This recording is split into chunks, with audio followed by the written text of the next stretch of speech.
Hello friends, welcome to the new episode of my channel I Prince. এখন কথা বলবো ড্রাঙ্কি drop six নিয়ে, যেটা একটু আগে জাস্ট ড্রপ করা হলো। সেটা নিয়ে এখন কথা বলবো। তো এটা একটা নতুন গান আজকে ড্রপ করেছে, গানটার নাম হচ্ছে বান্দা। তো এই গানটা কেমন লাগলো সেটা নিয়ে যদি প্রথমেই বলতে হয়, দেখুন গানটা আপনি যখন শুনছেন ভিডিও সব এমনি ইউটিউবে ফোন হাতে নিয়ে, আপনার গানটা খুব একটা ভালো লাগবে না। পাক্কা কথা, গানটা আপনার শুনে মনে হবে যে ধুর, কোনো সুর নেই ফুর নেই, কী হচ্ছে গানটা জুড়ে, এরকম একটা ফিল আপনার হবে। কিন্তু প্রবলেম হচ্ছে, যেটা সবথেকে বড় সুবিধা আপনাদেরকে বলি, এই ধরনের গানগুলো যদি সিনেমার মধ্যে ঠিকভাবে ইউজ করা হয়, এই গানগুলো শুনতে দারুণ লাগে। মানে তখন সিনেমা হলের অ্যাটমসফিয়ারের মধ্যে লোকজনের মধ্যে এই গানগুলো যখন বাজে, তখন দারুণ লাগে। এরকম অনেক অনেক গান বলিউডে দেখবেন এসে, এরকম পাঞ্জাবি স্টাইলের গান টানগুলো যখন এসছে, তখন সেই গানগুলো যে অ্যাটমসফিয়ারটা এমন রাখা হয় যে দেখতে খুব ভাল লাগে। তো সেই জিনিসটা এখানে রাখতে পারে কিনা সেটা একটা দেখার ব্যাপার থাকবে অবশ্যই। তার উপর অনেক কিছু ডিপেন্ড করছে। এমনিতে যদি গানটা বলি, মানে ভিডিও সহ যে ভিডিওটা আপলোড করেছে সেটা কেমন, তাহলে সেটা কিন্তু বেশ ইন্টারেস্টিং হয়েছে। এই যে চরিত্রটা, যে চরিত্রটা এসআরকে প্লে করছে, সেই চরিত্রের যে ম্যাডনেসটা, এবং দেখুন এই সিনেমাতে কিন্তু একটা মাস অ্যাপিল কিন্তু রাখা হয়েছে এসআরকে চরিত্রটার মধ্যে। আপনারা যদি দেখেন রাজকুমার হিরানি সিনেমা মাস অ্যাপিল পাবেন না। তার হিরোকে সে একদম সেই মাসি স্টাইলে কিন্তু সে রাখেন, একটু অন্যরকম চরিত্র দেওয়ার সে চেষ্টা করে। তার সব কাজের ক্ষেত্রে আপনারা এটা লক্ষ্য করেছেন। থ্রি ইডিয়টসে আমির খান হোক, ওর মানে সিনেমাগুলো মাস, কিন্তু হিরোর যে মাসি এন্ট্রি, এটা মাসিয়া এরম টাইপের দেখানো, এরম ধরনের কিন্তু কেস রাখা হয় না। একমাত্র সঞ্জয় দত্তকে নিয়ে যেটা করেছিল মুন্না ভাই, সেখানে হিরো আসছে, সিগারেট খাচ্ছে, রকচটা স্টাইলে যাচ্ছে, ওই যখন মুন্না ভাই অবতারটা যখন ওর থাকে, সেটার মধ্যে খানিকটা রাখা হয়েছিল। তাছাড়া আপনি কোনো সিনেমায় ওই অ্যাপিলটা পাবেন না, কিন্তু এখানে এসআরকে চরিত্রটার মধ্যে সবকিছু কিন্তু রাখা হয়েছে।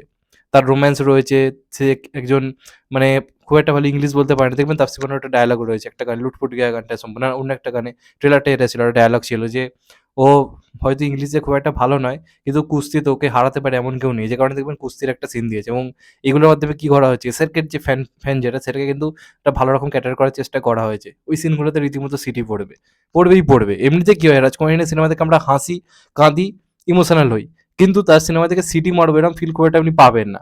এটা ফ্যাক্ট, হাততালি আপনি দেবেন, সিটি মারবেন এরকম জিনিস পাবেন না। কিন্তু এসআরকে যেহেতু নিয়েছে তার এই স্টারডামটাকে, তার এই ফ্যান্সটাকে আনন্দ দেওয়ার জন্য কিছু কিছু মোমেন্টস রাখা হয়েছে যেগুলো ভালো। এবং এই সিনেমার মধ্যে দেখবেন ট্রেলারেও কিছু কিছু অ্যাকশন সিকোয়েন্স রয়েছে, ওই চরিত্রটা যখন বাইরে গিয়ে যখন ট্রাভেল করছে, একাই সব কিছু সামলাচ্ছে, এই ম্যানারিজমটা রাখা হয়েছে। তো সেই সব মিলিয়ে গানটা দেখতে খুব ভালো লাগছে। এবং গানটা শুনতে এমন কিছু আহামরি হয়তো লাগছে না, কিন্তু আমি আবার বলছি, সিনেমা হলে কোন পজিশনে গানটা থাকে, একটা হয়তো এমন পজিশন রাখা হলো যেখানে দেখা যাচ্ছে কোনো হয়তো চেস সিকোয়েন্স হচ্ছে, যেখানে দেখানো যাচ্ছে যে একটা এমন একটা হয়তো সিন, যেখানে একটা ক্যাট অ্যান্ড মানে মাউস একটা সিন চলছে, সেরকম সিনে কিন্তু গানটা শুনতে বেশ ইন্টারেস্টিং লাগবে। তো রাজকোহিনীর প্রতি একটা ভরসা রয়েছে, সেই জিনিসটা থাকবে।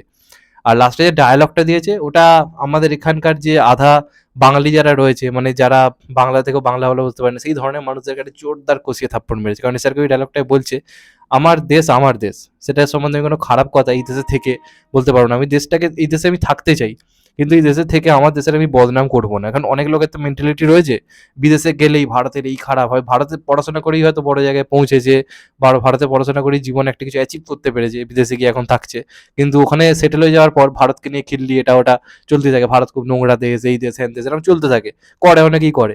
তো তাদেরকে একটা কষিয়ে থাপ্পড় দিয়েছে এই ডায়লগটার মাধ্যমে। তো এই যে হিউমারগুলো সিনেমার মধ্যে রাজকুমার সিনেমায় থাকে, সেগুলো খুব এফেক্ট ফেলবে। এবং আশা করা যায় এই গানটা সিনেমা রিলিজের আগে কোথাও গিয়ে একটা মিনিমাম একটা হাইপ তৈরি করে। এমনি সিনেমার হাইপ কোথায় কি রয়েছে সেটা তো আমরা দেখতেই পাচ্ছি, তা সত্ত্বেও একটা মিনিমাম হাইপ কোথাও গিয়ে বাড়াবে, কারণ এই চরিত্রটার প্রতি লোকের যে ম্যাডনেসটা, সেটা আরো বেশি ফিল করতে পারবে। তো আমার গানটা ওভারঅল মানে দেখতে ভিডিওটা বেশ ভালো লেগেছে, খুব ইন্টারেস্টিং লাগছে। এবার দেখা যাক কেমন হয়। তোমাদের কেমন লেগেছে অবশ্যই কমেন্ট করে জানাও। যদি চ্যানেলটা নতুন হয়ে থাকো, চ্যানেলটা সাবস্ক্রাইব করে দিও, এন্ড কেটে দেবে লাইক। ভালো থেকো সবাই, টেক কেয়ার, নমস্কার, আবার দেখা হবে। এখন তো ভাই টেক কেয়ার।